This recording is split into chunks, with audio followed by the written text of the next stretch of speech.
Now, typically when you're watching these videos, we're talking about why we have so many people moving to our area, but at the same time, it'd be ignorant of me not to address the elephant in the room, so to say, that there are people that are leaving the state of Florida, and there's a whole bunch of reasons why that you need to know. What's up, everyone? My name's Thomas with Real Broker here in St. Augustine, Florida, and if you're looking to buy, sell, or invest here in northeastern Florida, make sure you reach out to me and my team. All we try to do is give you the information so that you can make an educated decision on what you want to do, which is buy, sell, or invest here in northeastern Florida. So in today's video, I'm going to take a deep dive and take a look at one of the main news articles here by Atlas Van Lines, who puts out a whole bunch of great data on what's going on here. And the reason they have this data is because they rent out vans to people so they know who's coming in and who's leaving the state of Florida and also every other state in the country. I think this is really important to know for a lot of people considering moving to Florida, because it's not all sunshine and rainbows. There's actually a good bit of hurricanes. There's actually a good bit of heat that may keep you away from moving down here. And I think a lot of people vacation here. They have their rose-colored glasses on. They love the state. They love where they're going. They're like, why don't I just live where I vacation? And it's not always as good as it seems. So in today's video, what we're going to do is we're going to first cover why people are leaving the state of Florida. We're going to cover things like hurricanes. We're going to cover things such as taxes. And then we're also going to take a look at the end of the video of the states where these people are moving to. So it's going to be talking about states like Georgia, going to be talking about states like California, and why people are moving to them. So as many of you know, Florida has been a top relocation state for the past probably 5 to 10 years. It's really grown in population. Our area here in St. Johns County is set to grow in population from 330,000 people to 660,000 people by the year 2050. So we're going to see a double in our population and probably the costs of living here in Florida by that time. And we're no different than the rest of the state. A ton of people have flocked here, especially during the pandemic years where you found property prices a little bit cheaper, especially in 2020, 2021. And then you also found really low interest rates, which made that move kind of a no-brainer for a lot of people, because you come down here, buy a home for a 3% mortgage, and then kind of stay under the cost of inflation year over year. But many of the people that have moved here have decided to move back, right, wherever they came from, or move to a different state. And that's because they weren't really prepared for the move and what living in Florida entailed. And despite the title of this YouTube video and what I'm covering here in this video, Florida is still adding people, right? So in 2022, the census of the United States said that, hey, 500,000 people have left the state of Florida, but 1 million people came in. So double the people that were leaving are actually coming into the state. But that still should trigger a little bit of a pause, at least for a cause for concern of what's going on here in the state. Why are so many people leaving? Because 500,000 people per year is a good chunk of people. So why are people leaving the state of Florida? The number one thing that is driving people to leave the state of Florida is going to be the insurance crisis here in the state of Florida. In 2022, Hurricane Ian caused like $22 billion worth of damage. And now in 2024, we've had like 3 or 4 hurricanes. Tampa just got hit like 3 times in a row this year. That really caused some significant damage and some flooding. And if you've moved to the area and you weren't ready for the cost of insurance, you weren't prepared for that, it is definitely more expensive than a lot of the other states in the country. That is really driven by a number of factors. One being natural disasters such as hurricanes. 2 being the insurance fraud that is going on here in the market, which has caused a lot of insurers to leave opposed to litigate. They decide, you know what, I'm just going to fold up shop and get out of here.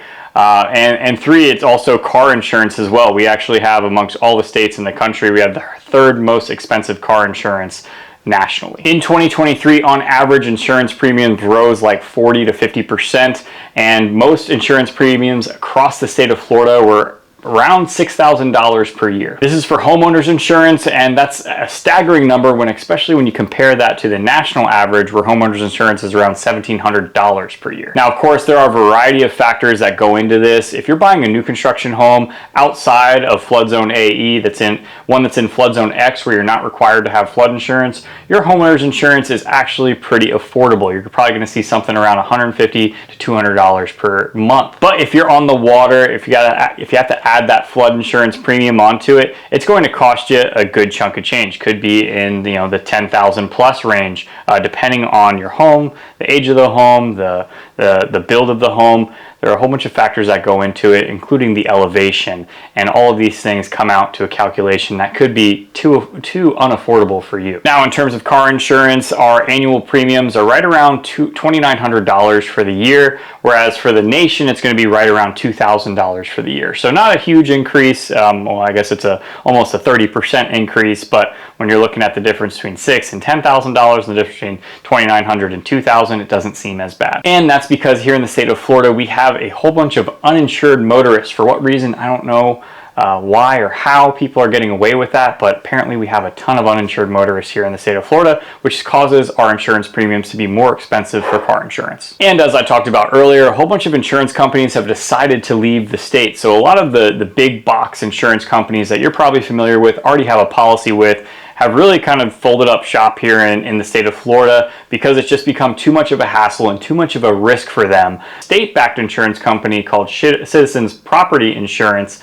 and they're backed by the state of Florida, so you can always get insurance for them, but they're supposed to be a last option if you can't get insurance anywhere else.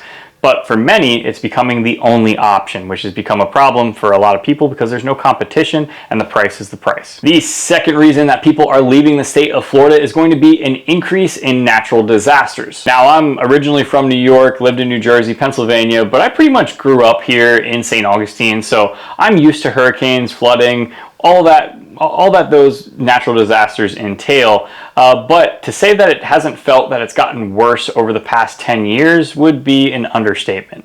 Now, according to studies, they're saying that the frequency of hurricanes hasn't changed. The severity of hurricanes has changed. So we've seen bigger and more powerful storms that have brought more storm surge, flooding, higher wind speed. That makes it extremely scary when you're living in the property and the storm is passing right over you. Now, luckily, if you're in northeastern Florida like St. Augustine is and like I am, we don't have to deal with as many issues when it comes down to hurricanes and those natural disasters compared to South Florida, compared to the Panhandle. Those areas tend to get hit a lot more than our area here. We're actually, if you look at the entire state of Florida, there's only like 1 or 2 other states where hurricanes have made landfall that have less hurricane landfalls than we do here in St. Johns County. So here in the northeastern part of Florida, I'm going to knock on some wood here, we seem to be extremely lucky when it comes down to the path of these hurricanes. Typically they go south, they're going through the Miami area, then going inland, or they're coming off the Panhandle and they're going through the states, or they're bouncing out and they're going up to South Carolina and they're going through the states that way.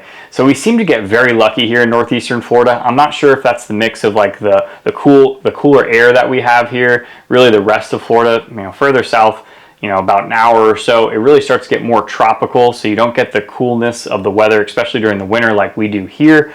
So maybe that has something to do with it, bouncing those hotter winds out of here.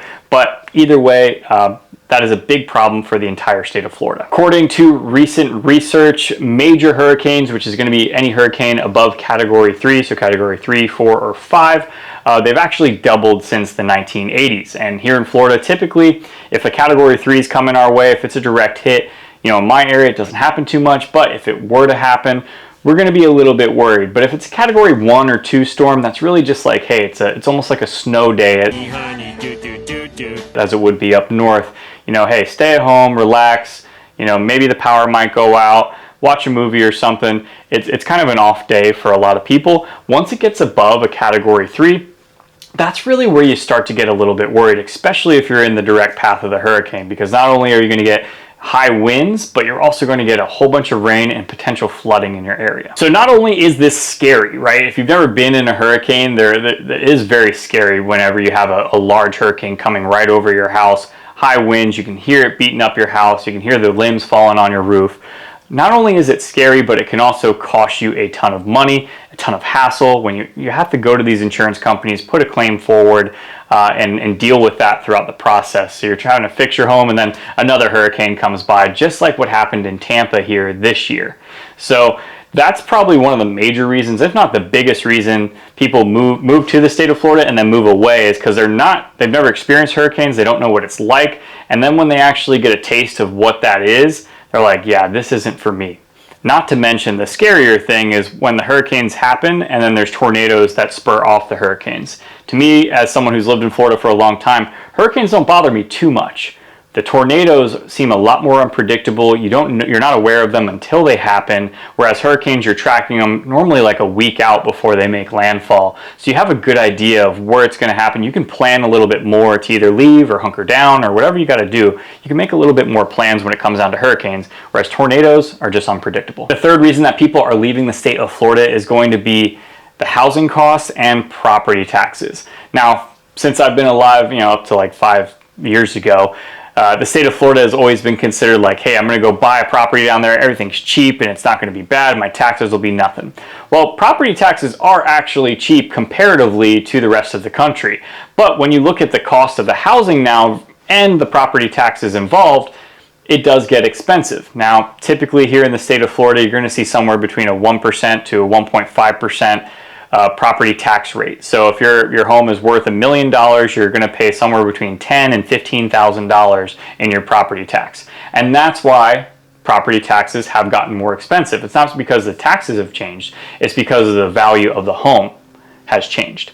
So property taxes here in the state of Florida are based off the value of the home. Whenever you sell a home or buy a home, that is a triggering event to reassess property taxes. So on average here in St. Johns County, our property tax rate is around 1.4%. You can find areas that are 1.9%. You can find areas that are as low as 1.2%, but that's going to be about the average within St. Johns County. So if you're buying that $1 million property, your taxes are going to be roughly around $14,000 per year. Now, throughout the entire state of Florida, you can probably say on average, property prices have gone up about 50% in the last 5 years. Here in St. Johns County, we've gone up about 60% in the last 5 years since 2019. Now, there's other areas that are outpacing that 60%. There's other areas that are not outpacing it, that are growing at maybe 20 or 30%. But that property value has gone up drastically. And if you're moving from an area that, you're moving from New York, New Jersey, California, our prices here are still affordable. But if you're moving from a different area where the property values aren't as high as here, well, it's going to be a pretty big sticker shock to you if you were thinking you're going to get some affordable housing here in the state of Florida. The fourth reason that people are leaving the state of Florida is because of land development and change of scenery. So we just talked about how many people are moving into the state of Florida, how many people are coming from other states to move to the state of Florida to find their little slice of paradise and sunshine. And that doesn't come without a cost, right? So we're seeing a whole bunch of new construction communities, especially here in St. Johns County. They're clear cutting a whole bunch of land. They're taking farmland, they're cutting it out, they're taking swamp, they're filling it with dirt. They're doing everything to put houses on as small bit of lot as they can and charge the biggest price that they can. And that's probably no different than any other state, right? But a lot of Florida was undeveloped for a long time, and we're now seeing this rapid change where it's a little bit of a sticker shock. It's a big change for a lot of the Floridians that live here. According to a new report by 1,000 Friends of Florida, the state is set to lose 1/5 of its undeveloped land in about 50 years, which is a pretty significant chunk. If you join any Facebook group about moving to Florida or living in Florida, you're going to see people that are complaining, especially here in my area, of how the area has changed so drastically, is now turning into single-family HOA developments. And about 80% of the new developments in the country are HOA developments. I'd imagine here in St. Johns County, it's probably closer to 95%. And in all honesty, this is a double-edged sword, right? I grew up with a lot of people here in St. Johns County. The wages here in St. Johns County aren't up there with New York or California, and our property prices are trending that way towards a New York or California, New Jersey or Pennsylvania. We're getting up there, right? But the wages haven't caught up. So then they have people that are saying like, hey, we can't develop any more property. We're clear cutting all this land. We're getting rid of all the wildlife home. But then you have the other people who are like, hey, I kind of want to be able to afford to live here. So it's a double-edged sword. If we don't build, well, then property prices for the area are probably going to continue to go up. If we do build, well, then we start destroying the natural landscape that people grew to love, and one of the reasons that people moved here in the first place. So I don't have the right answer for it, but I'm just trying to give you the truth so that you know about it. The fifth reason that people are moving the state of Florida is because their expectation when it came down to population and traffic just wasn't there. I mean, I know when I was a kid, it was a lot different here in St. Augustine. You probably get around town in about 20 minutes, no problem. Now, you're going to have a little bit more traffic, a little bit more congestion. If you're moving from a place that actually has like real traffic, real congestion, talking to you, New York, talking to you, California, it's really not as bad. Even talking to you, South Florida, Orlando, that whole area, it's a mess. If you're moving to St. Johns County, it's great, honestly. But if you've lived here for 10, 20, 30 years, your whole life, you're looking at the traffic now and you're like, this is god awful. And I could see where they're coming from. But if you don't have the perspective of living anywhere else, then your opinion, you know, it's kind of pigeonholed, because you don't understand, like, hey, yeah, there is more traffic. Not debating you on that. But comparatively to pretty much anywhere else in the country, it's just fine. There's no problem with it at all. And that's my experience here in St. Johns County. But across the entire state of Florida, I think people are thinking like, hey, you know, I'm going to go down there and retire. I'm going to have a slower pace of life. And they don't find that because you and everyone else is thinking that. So many people have moved here to the state of Florida, not only retiring, but moving for lifestyle, moving for family reasons, moving for politics, whatever that is, which is added to the population. Like I said, we have one person leaving, we have 2 people coming. In terms of the 500,000 people leaving, 1 million people coming in. But that's what it is, right? You live in an area that people want to live, it's going to get more congested. What's the right thing to do? I don't know. It's a free country. People can do or move wherever they want. I'm not going to tell anyone what to do. I'm just giving you the information. Something's bothering me about this place. And the 6th reason that people are leaving the state of Florida is going to be utilities.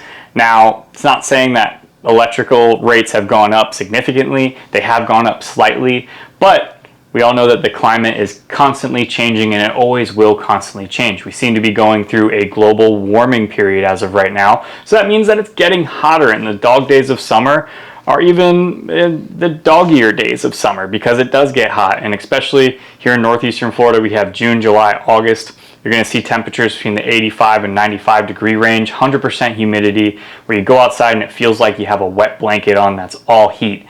Whereas we're actually pretty lucky compared to the rest of the state of Florida, because if you go any further south, it's pretty much tropical year round. We get some relief when it comes down to the winter because we're in the northeastern part of Florida. We actually have about 250 favorable days a year of great weather, which is somewhere between 70 and 80 degrees. But the rest of the state isn't so lucky. So the electricity bill along with that has gone up. I think they said over the past year in 2023, it's gone up 20%, which is a significant rise. And that's in tandem of the heat, and it's also in tandem with just the electrical bill going up. So now that we covered all of the reasons why people are leaving the state of Florida, I want to cover where they're going to, right? So about 50,000 of those residents that left the state of Florida, 10% of that population that left is going to Georgia, right? And that's just a state directly north of us, has similar weather, doesn't get hit with as many hurricanes as we do here, at least not direct landfall, and also is much, much cheaper when you're looking at the cost of housing. The next place that people are moving to is Texas, which in the same respect that if people are looking for no state income tax, they look at the state of Texas, they look at the state of Florida, and both of these states offer that. So Texas is another option that also has a bunch of affordable options within the entire state. Texas is humongous. I didn't realize how big it was until I traveled there and realized how far Texas is from Texas. It's pretty insane. But a lot of people move there because the housing is more affordable. One thing that people don't know is that the taxes are not as affordable as the state of Florida. So a lot of people have moved to Texas and also have moved back to Florida because they didn't realize that sometimes taxes within Texas can be somewhere 3 to 4% depending on where you are. The next place people are moving to is North Carolina. About 35,000 people moved to North Carolina, and that's because it has a growing job market. It also has favorable weather. It's also more affordable than the state of Florida. So you don't know, it's just north of South Carolina, so it's about 3 states up from us. So you are getting a little bit of heat, you are getting a little bit of the cold. You're kind of right in the middle, so you're not getting the cold of the cold, you're not getting, well, you are getting the heat of the heat. Most of the heat, you know, a lot of times I talk to my friends in Philly and New York, and they're like, yeah, it's 95 degrees here in the middle of summer. So really during the summer, it gets about as hot throughout the entire East Coast. So you're still getting a little bit of the heat, but you're not getting the worst of the cold weather that a lot of people get in Pennsylvania or New York or New Jersey, as you would in North Carolina. About 28,000 people moved to California, and I'd venture to say that a lot of the people that moved from California to Florida are a good bit of that 28,000 people, because if you're living here in Florida and costs are your main problem, you're not going to move to California, because California is a lot more expensive. The cost of living is a lot higher there. You look at like an $800,000 house. I was just talking to a buyer who's looking to move from California to here. He's like, you look at an $800,000 house here, it's burned out to the studs. You got to remodel the whole thing, and it's 1,000 square feet. We don't have that problem here in St. Augustine just yet.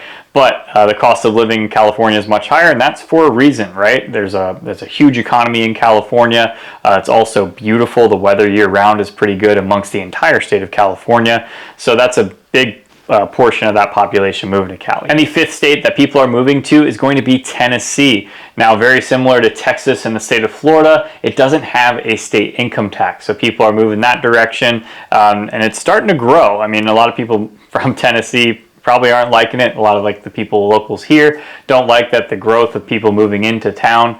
But that is the reality of it. People are moving to Tennessee because they're looking for a lower cost of living comparatively to the state of Florida. I'd also venture to say that the majority of the people that are leaving the state of Florida are more than likely on a fixed income, where the increases in insurance and the increases in taxes don't help their pocketbook because they're on a fixed income. So by necessity, they have to move because their state has gotten so expensive. They have to move to another state where they can afford to live comfortably. Guys, and that is it. If you're looking to make a move to the state of Florida, make sure you reach out to me and my team, especially if you're looking to buy here in St. Johns County or St. Augustine or any of the northeastern Florida region. We're talking Jacksonville, Palm Coast, Palatka, Flagler Beach. If you have any questions regarding northeastern Florida, make sure you reach out to me and my team directly. Like I said before, all we try to do is give you the information so that you can make an educated decision on what you want to do, which is buy, sell, or invest in real estate here in northeastern Florida. Until next time, guys, have a good one.